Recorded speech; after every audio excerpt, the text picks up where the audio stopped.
So the word miras means inheritance.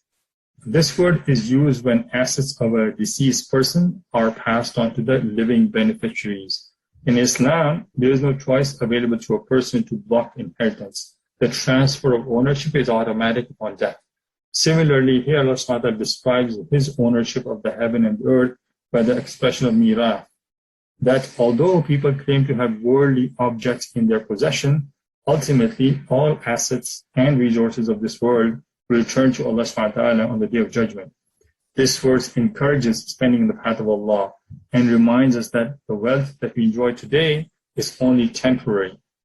We can keep hoarding it and not spend on ourselves or on needy and poor, but this will be of no avail or any benefit in the hereafter.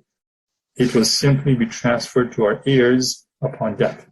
In Surah Nahl, ayat number 96, Allah subhanahu wa ta'ala says, مَا عِنْدَكُمْ يَنْفَدُ وَمَا عِنْدَ اللَّهِ بَاقٍ. Whatever you have will end, but what Allah has is lasting. Narrated by Aisha anha in Tirmidhi, they slaughtered a sheep and distributed the meat. So Nabi Sallallahu Alaihi Wasallam asked, مَا بَقِيَ مِنْهَا؟ قالت مَا بَقِيَ مِنْهَا إِلَّا كَتِفُهَا قال بَقِيَ كُلُّهَا غَيْرَ كَتِفِهَا. What remains of it? So Prophet Sallallahu Alaihi Wasallam asked. So they slaughtered a sheep and distributed the meat except its shoulder.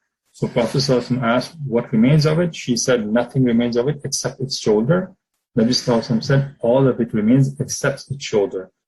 Meaning what truly benefits us is what is spent in the path of Allah subhanahu wa ta'ala. Even though it seems that spending in the path of Allah reduces your wealth in this world, in reality, such wealth remains forever with Allah subhanahu wa ta'ala to benefit us in the hereafter. Now, in terms of spending, sometimes we are more focused on others and not pay attention to the reward of spending on our own family. Narrated by Amir bin Sa'd in Muslim, that Jabir bin Samurah anhu wrote to him, Nabi Sallallahu Alaihi Wasallam said, إِذَا أَعْطَى اللَّهُ أَحَدَكُمْ خَيْرًا فَلْيَبْدَأْ بِنَفْسِهِ وَأَهْلِ بَيْتِهِ. When Allah grants wealth to any one of you, he should first spend on himself and his family. Meaning, before spending on others, if you are in need, you should spend on yourself and your family first.